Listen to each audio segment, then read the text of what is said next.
Behold Sonic, the mascot with attitude, blast processing, and an endless amount of fan fiction. The blue blur has fallen on hard times before, but his latest, From Colors to Generations and the upcoming Lost World, seem to have him rocketing in an upward trajectory. But let's remember the bad times. We've spared you the handheld horrors and arcade atrocities to focus on the shittiest Sonic games we could dredge up.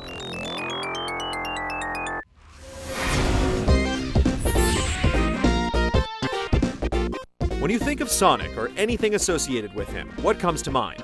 Probably not nu metal, submachine guns, or motorcycles. Shadow the Hedgehog is the very definition of trying too hard. Its style and tone just copy the worst examples of cool in the mid-2000s. Trying to endure the entirety of Shadow the Hedgehog is worse than listening to any Limp Bizkit album on loop, and that's saying something.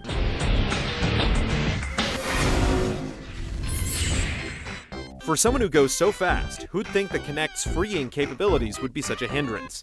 While FreeRiders boasts a lot of options and tracks, its non-functional controls make it a broken piece of garbage, not worthy of Eggman's scrapyard.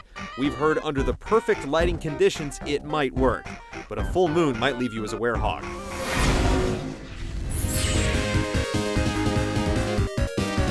Sonic has blitzed the second dimension, he's made peace with the third, but could he conquer that askew view that we know as isometric? No, he cannot. Flickies Island is best avoided and forgotten as an unfun mess at best, but if you do want an isometric platforming treat, try out Terry Kavanagh's Naya's Quest.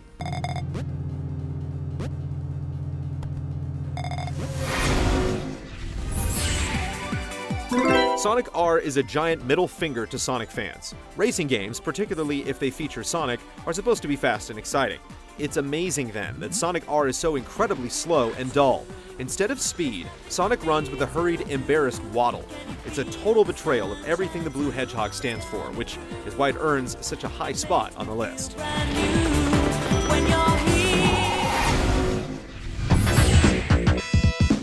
Sonic, buddy.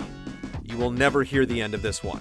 Everything about the 2006 version of Sonic is a complete wreck. You and your forgettable new friend Silver, the telekinetic future hedgehog, bungled your way through poorly conceived, glitch-ridden levels that ran exasperated players off the rails toward cheap and frustrating deaths. A gravely serious story featuring time travel and a bizarre manimal romance didn't help. Was that kiss really worth it, Sonic?